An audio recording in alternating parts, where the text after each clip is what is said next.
नमस्कार प्यारे दर्शकों, मैं आपका ज्योतिष मित्र आदित्य द्विवेदी स्वागत करता हूं आपके अपने YouTube चैनल नक्षत्र तक में। अगर आप अपनी कुंडली का परामर्श चाहते हैं, अपने प्रश्नों के उत्तर चाहते हैं, समस्याओं का समाधान चाहते हैं, खराब ग्रह दशाओं के उपाय जानना चाहते हैं, कुंडली मिलान करवाना चाहते हैं या किसी शुभ मुहूर्त के बारे में जानकारी लेना चाहते हैं तो आप हमारे नंबर पर हमें कॉल कर सकते हैं या व्हाट्सएप मैसेज कर सकते हैं।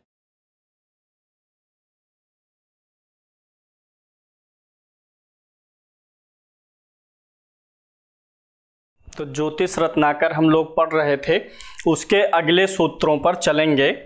पेज संख्या 152 पर ग्रह स्थिति अनुसार भाव फल, ये हमारा टॉपिक है। इस पे हम आपको अब बारी बारी से धारा 99 के कुछ सूत्रों को लेंगे। चूंकि चैप्टर थोड़ा सा इसमें सूत्र अधिक हैं तो बारी बारी से एक एक लेंगे। देखते हैं 10 कवर करेंगे आज। इसमें जो पहला सूत्र है वो आप ध्यान से सुनिए और बुक अगर आपके पास है तो आप उसमें देखिए भी। इसमें लिखा है, पहला जो है धारा 99 का पहला सूत्र, 1, 4, 5, 7, 9 और 10 स्थानों में शुभ ग्रह का रहना बहुत ही शुभदायक है, पर यदि केंद्रेश ना हो। यानी ये 1, 4 दे रहे हैं, 7 और 10 दे रहे हैं, यानी केंद्र स्थान हो गए और त्रिकोण स्थान ये हो गए हमारे। यह भाव, यह भाव, यह चारों हो गया हमारा केंद्र और ये हो गया त्रिकोण। और कह रहे हैं कि इन स्थानों में शुभ ग्रह का रहना बहुत अच्छा है, लेकिन वह केंद्र स्थान का स्वामी ना हो। केंद्र स्थान का स्वामी मतलब यानी शुभ ग्रह में हमारे पास बृहस्पति है, शुक्र है, चंद्रमा है और बुध है। बुध को सबसे ज्यादा दोष लगता है, केंद्राधिपति दोष बोला जाता है इसे, तो उससे कम दोष शुक्र को लगता है। बृहस्पति सबसे अधिक शुभ ग्रह है जो सबसे अधिक शुभ प्रभाव देता है, इसीलिए यह दोष भी उसे सबसे अधिक लगता है। अगर बृहस्पति इन चारों भावों का स्वामी है, इन चारों भावों में से किसी भाव का स्वामी है और तब अगर इसी भाव में बैठेगा इन्हीं चारों में से, तो बृहस्पति को केंद्राधिपति दोष लगेगा, तब वह शुभ प्रभाव नहीं दे पाएगा। लेकिन अगर बृहस्पति इन चारों में से किसी भाव का स्वामी ना हो और तब इन चारों भावों में बैठे या नवम पंचम में बैठे या नवम में बैठे, वही स्थिति शुक्र की भी है और वही स्थिति बुध और चंद्रमा की है। यानी कि ये ग्रह इन भावों में केंद्र स्थान के स्वामी होके ना बैठे हों तो शुभ प्रभाव मिलेगा। अब यहाँ एक सवाल उठ जाता है कि जो बृहस्पति का हंस नामक राजयोग बनता है, जिसमें बृहस्पति अपनी ही राशि में हो या अपनी उच्च की राशि में केंद्र में हो, तो हंस नामक राजयोग बनता है। तो यह राजयोग इस नियम से अलग है। जब कहीं पर कोई ग्रह राजयोग बनाएगा तो ये जो सामान्य नियम है वो हट जाएगा। बृहस्पति यहाँ पर धनु राशि है तो यहाँ पे 12 नंबर की राशि मीन राशि होगी, 9, 10, 11, 12। अब बृहस्पति केंद्र का स्वामी हो गया और बृहस्पति यहाँ पर बैठा हुआ है। अब बृहस्पति को केंद्राधिपति दोष लगेगा। अब बृहस्पति को केंद्राधिपति दोष लगेगा, केंद्र का स्वामी होके केंद्र में बैठा है। लेकिन अगर बृहस्पति यहीं पर स्वराशि का बैठा है तो केंद्राधिपति से ज्यादा प्रभाव पंच महापुरुष का हो जाएगा, जिसमें हंस नाम का राजयोग बनेगा। अगर गुरु यहाँ पर बैठा हुआ है तो अब गुरु का हंस नामक राजयोग काम करेगा, लेकिन यहाँ पे गुरु का केंद्राधिपति दोष का काम करेगा। लेकिन एक चीज और समझिएगा इसी में, अगर यही बृहस्पति जब केंद्र का स्वामी होके यहाँ बैठा है तो जितना ज़्यादा अशुभता यहाँ पर होगा, अगर बृहस्पति केंद्र का स्वामी होके यहाँ बैठा है तो उसकी अपेक्षा कम दोष होगा। यहाँ पर बृहस्पति होने से वह दोष थोड़ा कम ही रहने वाला है। अगर केंद्र का स्वामी होके केंद्र में बैठा है तो ज़्यादा दुष्प्रभाव देगा, लेकिन अगर केंद्र का स्वामी नहीं है शुभ ग्रह, तब वह जो है दुष्प्रभाव नहीं देगा। शुभ ग्रह की सबसे अच्छी स्थिति यह है कि विशेष रूप से शुक्र की और गुरु की, कि वे त्रिकोण के स्वामी हो जाएं और केंद्र में बैठ जाएं, तब ये उनकी सबसे अच्छी स्थितियां होती हैं। और क्रूर ग्रह की सबसे अच्छी स्थिति यह होती है कि वह केंद्र का स्वामी हो जाए और त्रिकोण में बैठ जाए। अगर यहाँ पर 1 नंबर है, मंगल के त्रिकोण का स्वामी हो गया, केंद्र का स्वामी हो गया और मंगल यहाँ पर बैठ गया, तो ये मंगल के लिए अच्छी स्थिति है। केंद्र का स्वामी होके क्रूर ग्रह त्रिकोण में बैठे तो अच्छा है, और शुभ ग्रह त्रिकोण के स्वामी होके केंद्र में बैठे तो ये और भी ज़्यादा अच्छा योग है। अब अगर कोई शुभ ग्रह केंद्र में बैठा है, स्वराशि का है, तो वो राजयोग बना देता है, इसलिए ये केंद्राधिपति दोष का प्रभाव कम हो जाता है। लेकिन अगर वह ग्रह स्वराशि का नहीं है, शुभ ग्रह अन्य भावों में बैठ गया है केंद्र का स्वामी होके, तब अब उसे पूर्ण रूप से केंद्राधिपति दोष लग जाएगा। इस पहले सूत्र में यही बताया गया है।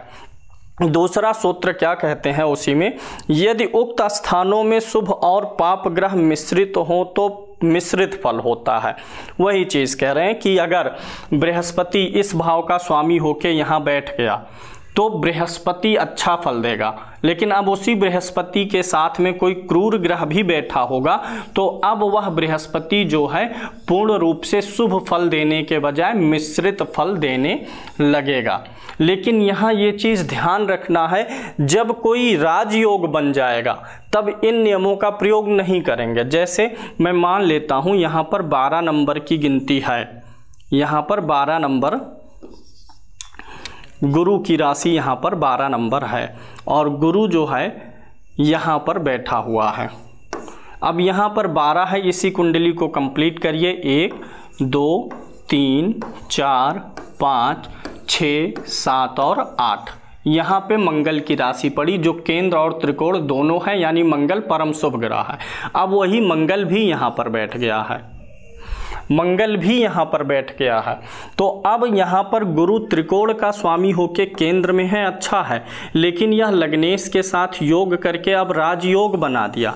तो जो यह सूत्र है कि अगर कोई शुभ ग्रह केंद्र में बैठा है उसके साथ क्रूर ग्रह आया तो फल मिश्रित होगा, अब फल मिश्रित नहीं होगा, अब फल बहुत अच्छा हो जाएगा, क्योंकि अब केंद्र त्रिकोण का क्या बन गया, राजयोग।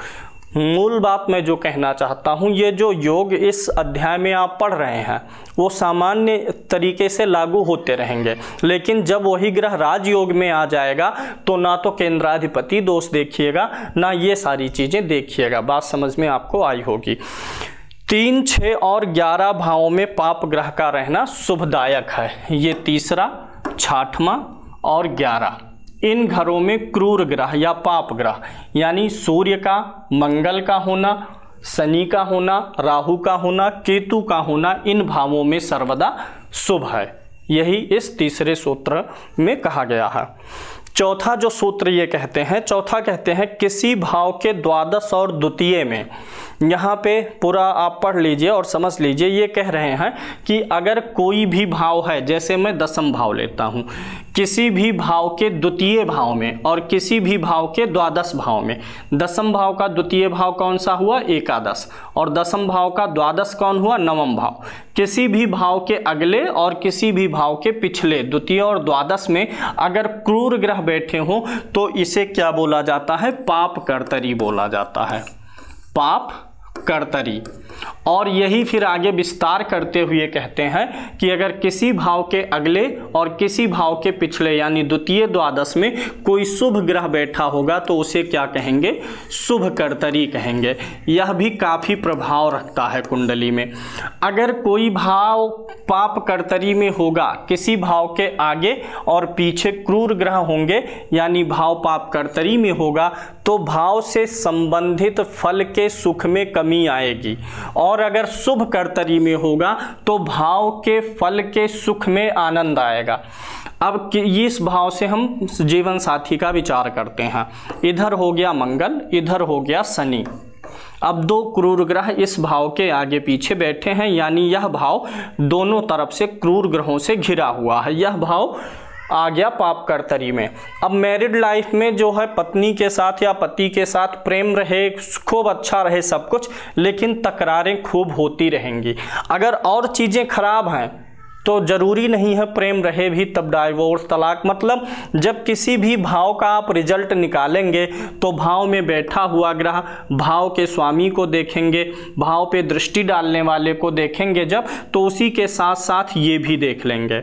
अगर सब कुछ प्लस है, उसी में दोनों भाव के आगे पीछे अगर शुभ ग्रह है तो यह भी एक प्लस पॉइंट बनाएगा। नेगेटिव पॉइंट्स में अगर आप देखते हैं कि नेगेटिव पॉइंट्स अधिक हैं और फिर उसमें ये पॉइंट भी जोड़ रहा है तो इसका भी प्रभाव पड़ जाएगा। और अगर एक तरफ शुभ ग्रह हो, एक तरफ क्रूर ग्रह हो, कहीं भी इधर हो गया गुरु, इधर हो गया शनि, या इधर गुरु इधर शनि, अगर एक क्रूर और एक शुभ ग्रह है तो मिश्रित फल होगा। तो यानी उस भाव भावेश के अनुसार जो रिजल्ट आएगा उस हिसाब से हमें डिसीजन लेना होगा। तो पाप कर्तरी भी याद रखेंगे। अच्छा, पाप कर्तरी में सिर्फ भाव के लिए ही नहीं याद रखना है। मान लीजिए यहाँ पे क्या है, 2 नंबर की गिनती वृषभ राशि है, इसका स्वामी शुक्र हुआ और शुक्र यहाँ पर बैठा हुआ है। जो भाव, अब इधर हो गया गुरु, इधर हो गया बुध। अब यहाँ पे द्वितीय भाव तो शुभ कर्तरी में आ ही गया। द्वितीय भाव का जो स्वामी हुआ, द्वितीय भाव जो हुआ उसके अगले और पिछले भाव में शुभ ग्रह है, तो ये शुभ कर्तरी में हो गया, तो भाव के लिए तो अच्छा ही हुआ। लेकिन अगर उस भाव में जो ग्रह बैठा है उसके लिए भी अच्छा हुआ, साथ ही वो जिस भाव का स्वामी है उसके लिए भी अच्छा हो गया। अगर इसी भाव का स्वामी मंगल होता और मंगल यहाँ पर होता तो भी सेम रिजल्ट होता। मंगल जो है शुभ कर्तरी में आ जाता, मंगल के आगे बुध शुभ ग्रह, मंगल के पीछे शुभ ग्रह। तो अगर किसी भावेश भी शुभ कर्तरी में है, कोई भावेश या पाप कर्तरी में है, ये भी देखिए, भाव का भी देखिए और भावेश का भी देखना चाहिए। 5वां नियम बता रहे हैं, यदि किसी भाव के द्वितीय और द्वादश में से किसी एक में पाप ग्रह और अन्य में शुभ ग्रह हो तो ना फल में वृद्धि ना ह्रास होगा। जो मैंने अभी यहीं पर कवर कर लिया कि यानी वो सामान्य रह जाएगा। एक तरफ शुभ है, एक तरफ अशुभ, यानी दोनों तरफ हो पाप ग्रह तो अशुभ, दोनों तरफ शुभ ग्रह तो शुभ, एक पाप एक क्रूर एक शुभ, तो बैलेंस हो गया, माइनस माइनस प्लस हो गया।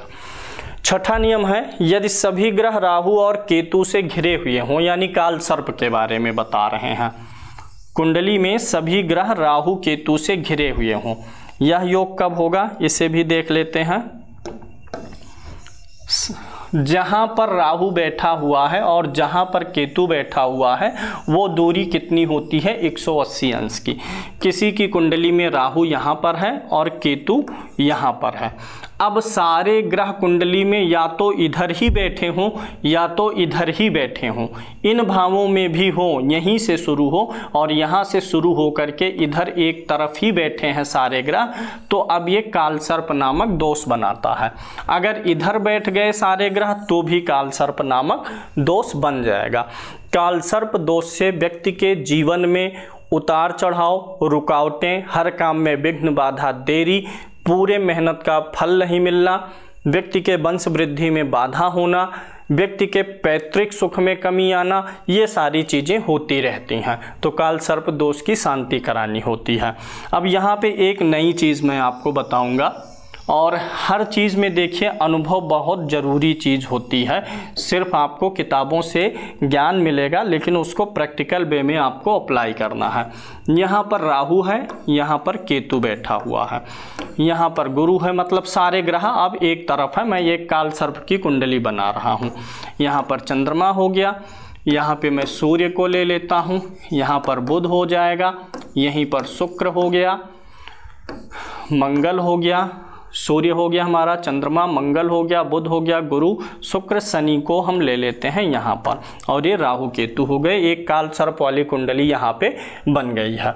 अब यहाँ पे राहु जो है शुक्र के साथ है, यानी सारे ग्रह एक ही तरफ हैं। अगर इस भाव में यहाँ कोई ग्रह होता तो काल सर्प दोष भंग हो जाता, लेकिन यहाँ पर भंग नहीं हुआ है। कुछ लोग यहाँ पे अगर राहु या केतु के साथ कोई ग्रह होता है तो डिग्री से मिलान कर लेते हैं। तो डिग्री से भी आप देख सकते हैं, अगर राहु या केतु के एक तरफ सारे ग्रह हैं लेकिन कोई ग्रह राहु केतु के साथ आ गया है तो डिग्री वाइज देखिए क्या भंग हो रहा है कि नहीं। अब यहाँ पर देखिए राहु यहाँ बैठा हुआ है और केतु यहाँ है। अब यहाँ से जब शुक्र बढ़ता है, हर ग्रह जब बढ़ता है तो अगली राशि में जाता है। जैसे यहाँ पर 8 नंबर, 9, 10, 11, 12, 1, 2, 3, 4, 5, 6, 7। जब शुक्र बढ़ेगा धीरे धीरे तो कहाँ जाएगा? 9 नंबर पर आएगा। अगर मार्गी है, वक्री है तो पीछे जाएगा, तो मार्गी वक्री भी देख लेना चाहिए। लेकिन राहु केतु हमेशा उल्टा चलेंगे। राहु कभी 8 से 9 पर नहीं आएगा। राहु हमेशा 8 से कहाँ जाएगा? 7, 6। यानी राहु केतु राशियों के क्रम में 2 के बाद 3 आता है, वृषभ के बाद मिथुन। लेकिन केतु कहाँ जाएगा? वृषभ के बाद कहाँ आएगा? मेष में आएगा। उल्टा चलता है। तो यहाँ राहु कैसे चलेगा? उल्टा चलेगा। राहु की गति किधर होगी? इधर की होगी।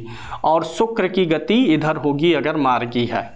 अब यहाँ पर समझिए, दोनों एक ही राशि में है। राहु 18 डिग्री का है और यहीं पर शुक्र जो है उसकी डिग्री से अधिक है। यानी शुक्र यहाँ पर 19 डिग्री का है या 22 डिग्री का है। तो अब आप देखिए राहु इस भाव में कहाँ है? 18 डिग्री पर है। और ये 19 कहाँ आएगा? 18 के बाद आएगा। यानी अगर हम इसी भाव में ऐसे ही देख लें तो 18 डिग्री अगर यहाँ पर है तो राहु यहाँ है, लेकिन शुक्र 19 डिग्री का है तो शुक्र यहाँ है। यानी राहु यहाँ पर है और शुक्र उसके अंदर ही आ रहा है और राहु उल्टा ही चलेगा, वक्री है। तो शुक्र की डिग्री किसके बीच में है अभी? यानी इधर वाले ही भाग में है, जिधर कालसर्प बन रहा है उधर वाले ही भाग में शुक्र बैठा हुआ, तो यानी कालसर्प बना हुआ है। लेकिन अगर राहु की डिग्री 18 है, यहीं पर राहु हैं और शुक्र हैं, यहीं पर राहु की डिग्री 18 है और शुक्र की डिग्री 5 है, 5 अंश का है। तो राहु इसी भाव में 18 डिग्री पर ये पूरा कितना होता है? 30। 18 मतलब आधा आध कितना हो गया? 15। 18 मतलब हो जाएगा थोड़ा सा आगे, यानी राहु यहाँ पर है और ऐसे बढ़ता हुआ उल्टा आएगा। और शुक्र की डिग्री 5 है इसी राशि पर, तो यानी शुक्र जो है अब इधर बढ़ रहा है, यानी इसकी डिग्री से राहु उल्टा उधर जाएगा। यानी राहु क्या किया है? 5 डिग्री से बढ़ते बढ़ते 6, 7, 8 बढ़ते बढ़ते ये निकल चुका है। शुक्र जो है राहु से बाहर आ गया है। राहु की गति इधर जा रही है, 18 है, फिर ऐसे ऐसे बढ़ेगा। लेकिन शुक्र इधर आ गया, राहु इधर जा रहा है तो शुक्र इससे अब बाहर हो गया, तो अब कालसर्प दोष भंग हुआ है। लेकिन वास्तव में जब हम प्रैक्टिकल लाइफ में देखते हैं तो भी कालसर्प का प्रभाव मिलता है। जब जो मैंने पहली स्थिति बताई उसमें तो बहुत प्रबल प्रभाव मिलेगा, लेकिन जब शुक्र या कोई भी ग्रह, राहु जिस तरफ बढ़ रहा है, जिस उधर से इधर आ चुका है, तो हल्का प्रभाव हो जाएगा, लेकिन प्रभाव मिलेगा। इस चीज को ऐसे समझिए कि आप किसी नदी में स्नान कर रहे हैं, नदी में नहा रहे हैं आप, तो आप नदी में ही रहेंगे। जब आप नहा रहे हैं तो नदी में ही रहेंगे ना। लेकिन आप स्नान कर लिए और एक सीढ़ी पर, नदी से आकर के बाहर आप एक सीढ़ी पर पैर रख चुके हैं, तो पैर तो रख चुके हैं, नदी से बाहर आ गए हैं, लेकिन अभी आपके दिलो दिमाग पर क्या चल रहा है कि मैं नहाया हुआ हूं, मैं नदी में था, मेरे मतलब वही विचार, माहौल वही रहेगा, प्रभाव दिमाग पे अभी वही रहेगा।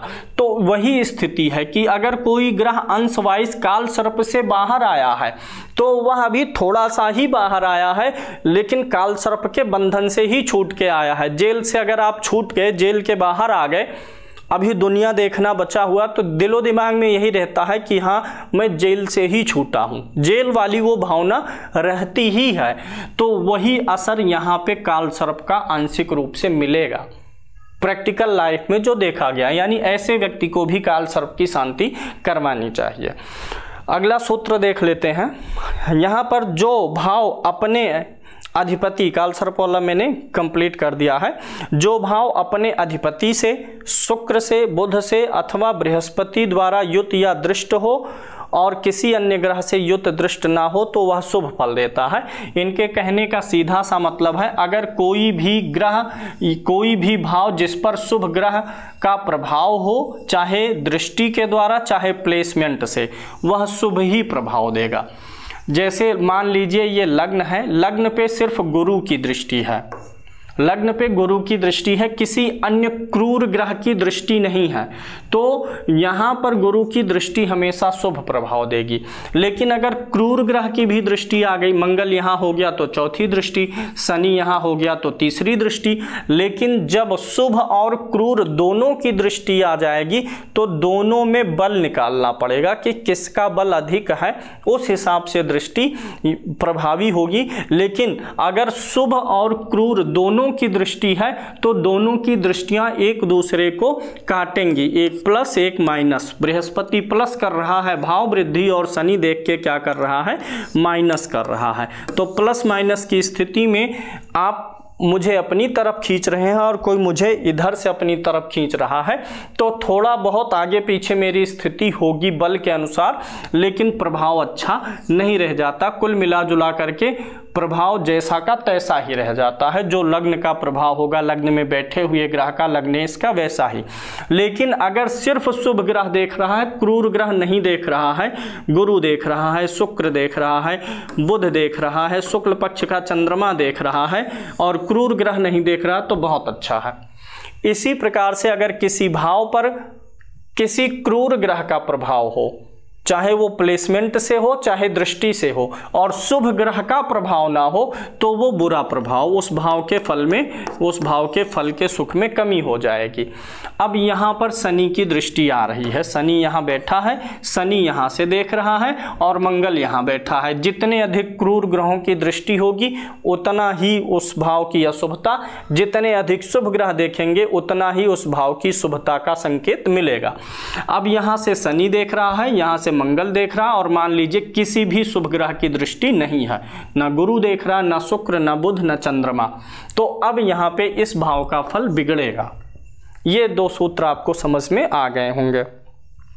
वही चीज नीचे भी बताए हैं अगले सूत्र में, जिस भाव का स्वामी पाप ग्रह से युत अथवा दृष्ट हो, अथवा जिस भाव में पाप ग्रह बैठे हो, शुभ ग्रह की दृष्टि ना हो तो फल का ह्रास, और शुभ ग्रह हो तो फल में वृद्धि। 10वें नंबर पे कह रहे हैं, शुक्रादि शुभ ग्रह व सूर्यादि अशुभ ग्रह यदि नीचस्थ अथवा शत्रु गृह गत होकर किसी भाव में बैठे तो उस भाव की हानि होती है। चाहे, यानी कह रहे हैं, चाहे शुभ ग्रह हो चाहे क्रूर ग्रह हो, दोनों अगर नीच राशि में होंगे, किन किन राशियों में, नीच राशि में अगर कोई भी ग्रह होगा अथवा शत्रु राशि में होगा, इसी में एक चीज मैं और जोड़ दूंगा, अस्त। अगर कोई ग्रह नीच राशि में होगा, कोई ग्रह शत्रु राशि में होगा, अस्त होगा किसी भाव में, तो भले ही वह शुभ ग्रह हो चाहे क्रूर ग्रह हो, उस भाव की हानि करेगा। यहाँ पर मान लीजिए 6 नंबर की गिनती है, यानी कन्या राशि और शुक्र बैठा है। अब भले ही शुक्र शुभ ग्रह है, लेकिन नीच होने के कारण इस भाव के फल की हानि करेगा। यहीं पर 4 नंबर लिखा है और मंगल बैठा है। मंगल क्रूर ग्रह है, चाहे जिस भाव का जैसा भी स्वामी होगा, नीच का है तो भाव के फल में कमी करेगा। यहीं पर मंगल बैठा है, अस्त हो गया है, तो वो भी भाव के फल को देने में असक्षम रहेगा, हानि करेगा। यानी चाहे शुभ ग्रह हो चाहे क्रूर ग्रह हो, अगर वह किसी भी भाव में शत्रु राशि में, नीच राशि में या अस्तगत होगा तो वह अशुभता को फैलाएगा। 11वें नंबर का भी देख लेते हैं, किंतु उक्त ग्रह यदि मूल त्रिकोण स्वक्षेत्रीय मित्र राशि या उच्च का हो तो उस भाव का फल शुभ होता है। इसी का अपोजिट है, अगर ग्रह नीच का है तो अशुभ है, लेकिन अगर ग्रह स्वराशि का हुआ, यानी अपने ही घर में हुआ, जो सूत्र आप पहले पढ़ भी चुके हैं, ग्रह स्वराशि का हुआ, मूल त्रिकोण का हुआ, मूल त्रिकोण भी ग्रहों की स्वराशि ही है। जैसे शुक्र 2 और 7 नंबर की गिनती का स्वामी है, तो 7 नंबर इसका मूल त्रिकोण है और 2 नंबर इसका स्वाग्रही है। दोनों घर इसके हैं। जो घर ज्यादा प्रिय जिस ग्रह को होता है, दोनों घरों में से जो ग्रह 2 राशियों के स्वामी हैं, उनमें से जो घर ज्यादा प्रिय होता है उसे ग्रहों की मूल त्रिकोण राशि बोल देते हैं। तो यहाँ पर यही बोल रहे हैं, ग्रह स्वराशि का होगा, मूल त्रिकोण का होगा, उस राशि में उच्च का होगा, अपने मित्र के घर में होगा, तो उस भाव के फल की हानि नहीं करेगा। जबकि वहीं पर नीच का होगा, शत्रु के घर का होगा, इसी का अपोजिट ही है, और अस्त होगा तो वो नुकसान करेगा। अब यहीं पर शुक्र बैठा हो लेकिन 12 नंबर की गिनती हो तो उच्च का हुआ, अच्छा करेगा। मंगल बैठ गया है 5 नंबर की गिनती पर, मित्र के घर में है, अच्छा करेगा। लेकिन यही 4 नंबर पर हुआ, नीच का हुआ, तो मंगल अब इस भाव को बिगाड़ देगा। अगर मंगल उच्च का हुआ तो अच्छा करेगा, भाव के फल को बनाएगा। ये सूत्र आपको समझ में आ गया होगा। अगला है 12 नंबर पर 12वां सूत्र, भावाधिपति अस्त, गत या नीचस्थ हो तो केंद्र और त्रिकोण में भी रहने पर शुभ फल प्रदान नहीं कर सकता, झंझट से और तकलीफ से शुभ फल देगा। एक सूत्र तो यह है कि किसी भी भाव का स्वामी अगर केंद्र या त्रिकोण में जाता है तो उसे बल मिल जाता है, ये चीज हमेशा जानिएगा। रोग भाव का स्वामी यहाँ पर 6 नंबर की गिनती है, इसका स्वामी कौन सा ग्रह होगा? बुध। अगर यह बुध केंद्र में जाके बैठे या त्रिकोण में बैठेगा तो 6वां भाव को मजबूती देगा। किसी भी भाव का स्वामी केंद्र या त्रिकोण में जाता है तो उस भाव को मजबूती देता है। लेकिन वहां पर यही चीज यहां पर ये रिपीट कर रहे हैं कि अगर वह ग्रह अस्त होगा, जो भी केंद्र या त्रिकोण में गया है, धन भाव का स्वामी आपका केंद्र में आया तो अच्छा हुआ, पंचम का स्वामी केंद्र में आया, अच्छा हुआ, इस भाव का स्वामी यहां पर आया तो अच्छा हुआ। लेकिन अगर वह अच्छा हुआ जो बल प्रदान कर रहा है, अगर वह नीच का हो गया या अस्त हो गया तो उसके बल देने की क्षमता, अपने भाव को बल देने की क्षमता में कमी आ जाएगी। 13वां सूत्र क्या कहते हैं? बृहद पराशर का मत है कि चतुर्थ और दशम विशेषता सुखदायक और पंचम नवम विशेषता धनदायक है। ये जो कुंडली के 2 केंद्र हैं, चौथा है और 10वां है, ये सुख देने वाले हैं। ये भाव जीवन में सुख की वृद्धि करते हैं, और ये भाव किसकी वृद्धि करते हैं? धन की। और ये केंद्र त्रिकोण दोनों हो जाता है, ये त्रिकोण में भी आता है। ये इन सबके फल का उपभोग करेगा क्योंकि ये क्या है? लग्न। इसीलिए लग्न परम पवित्र होता है, क्योंकि इसको केंद्र का भी दर्जा है और त्रिकोण का भी दर्जा है, क्योंकि सारे फलों का उपभोग यही करेगा। लग्न से क्या विचार होता है? शरीर। तो ये दोनों सुख हो गए और ये दोनों क्या हो गए? धन हो गए। इसीलिए अगर किसी कुंडली में ये जो सुख वाले भाव हैं और ये जो धन वाले भाव हैं, इन दोनों का संबंध जब बन जाता है तो व्यक्ति के जीवन में धन और सुख दोनों ही आ जाता है। चौथे भाव का स्वामी यहाँ पर शुक्र हो गया और यहाँ पर पंचम भाव का स्वामी मंगल हो गया। मान लीजिए यहाँ पर 7 नंबर गिनती है शुक्र, यहाँ का स्वामी मंगल। अब अगर इन दोनों भावों के स्वामी एक दूसरे की राशि में बैठे हों, एक दूसरे के साथ हों, एक दूसरे पर दृष्टि डाल रहे हों, तो धन और सुख दोनों जीवन में व्यक्ति के रहेगा। 14वां सूत्र इनका है, भावाधिपति जिस राशि में रहे उस राशि का अधिपति 6, 8, 12 में होने से उस भाव को किंचित दुर्बल बना देता है। क्या कह रहे हैं? ये बहुत महत्वपूर्ण नियम है। आप आ जाइए, मेरे घर में रहिए। अब मेरे घर में हैं आप, यानी मेरे प्रभाव में हैं आप, मेरे साथ में हैं आप, तो अगर मैं मजबूत हूं तो आपको अच्छा फील होगा, आपको अच्छी सुख सुविधाएं मिल जाएंगी। अगर मैं अच्छा नहीं हूं, यानी आप जहां बैठे हैं, अगर उस स्थान का स्वामी ही कमजोर हो, आपने जिसके साथ मित्रता की है वह मित्र ही कमजोर होगा तो आपकी मदद क्या करेगा। लेकिन जिसके साथ आपने मित्रता की है, भले ही आप कमजोर हैं, लेकिन आपका मित्र मजबूत है तो समाज में एक मैसेज जाता है। मेरा जो है संबंध, मेरी मित्रता किसी मिनिस्टर से है, सीएम से है, प्राइम मिनिस्टर से है, तो अपने आप लोगों के बीच में मैसेज जाता है कि अरे इसका जो है एक पावरफुल आदमी से मित्रता है, तो उस चीज़ का लाभ मिल जाता है। वही चीज़ है। और मैं खुद में पावरफुल हूँ, लेकिन मेरी जो मित्रता है वह, या मैं जिसके घर में बैठा हूँ, जिसकी शरण में हूँ, वही कमज़ोर है, तो वो पावरफुल नहीं आ पाती। जैसे यहाँ पर शुक्र बैठा हुआ है, शुक्र उच्च का है, लेकिन इस भाव का स्वामी गुरु यहाँ पर बैठा है। जो सूत्र में कहना चाह रहे हैं कि अगर किसी राशि में बैठा हुआ जो ग्रह है, उस राशि का स्वामी अगर 6, 8, 12 में जाता है तो किंचित उस ग्रह को जो है उसके बल में कमी आती है। यहाँ पर शुक्र उच्च का बैठा है, उच्च का ना भी हो, कोई दूसरा ग्रह हो, मंगल हो गया, उच्च का है तो थोड़ा कम ही बल घटेगा, लेकिन मंगल हो गया। अब मंगल जिस राशि में है उस राशि का स्वामी 6, 8, 12 में गया है, यानी कोई ग्रह जहां बैठा है उस राशि का स्वामी 6, 8, 12 में जाता है तो उसके बल में थोड़ी सी कमी होती है। और इसी का अगला विस्तार सूत्र ये है कि जिस राशि में ग्रह बैठा है, मंगल मीन राशि में बैठा है, ग्रह जिस राशि में बैठा है अगर उस राशि का स्वामी नीच का हो, नीच राशि में हो, उस राशि का स्वामी अस्त हो, तो भी उस ग्रह के बल में कमी होती है। अब यहाँ पे गुरु यहाँ बैठा हुआ है 11वें भाव में नीच राशि में, और मंगल गुरु के घर में है। मंगल जिसके घर में है वह ग्रह स्वयं ही कमजोर है, तो मंगल के बल में कमी हो जाएगी। लेकिन मंगल यहाँ पर बैठा है और गुरु उच्च का होके कहीं बैठ गया है। अब गुरु जब उच्च का हो गया है तो ये उदाहरण है, गिनती का मिलान ना करिएगा। मंगल जहां बैठा हुआ है उस राशि का स्वामी उच्च का हो गया, बलवान हो गया, तो अब मंगल को बल मिलेगा। यानी ग्रह जिस राशि में बैठा है उस राशि का स्वामी अगर 6, 8, 12 में गया है, उस राशि का स्वामी नीच का है, उस राशि का स्वामी अस्त है, तो उस ग्रह को भी बल में कमी हो जाती है। और ग्रह जिस राशि में बैठा है उस राशि का स्वामी उच्च का है, उस राशि का स्वामी स्वराशि में है, 6, 8, 12 में नहीं गया है, अस्त नहीं है, तो उस ग्रह को भी बल मिल जाता है। तो यही इस सूत्र में समझाना चाहते हैं। तो आज हमने इसमें 15 सूत्रों को ले लिया है, फिर आगे अगले कार्यक्रम में देखेंगे।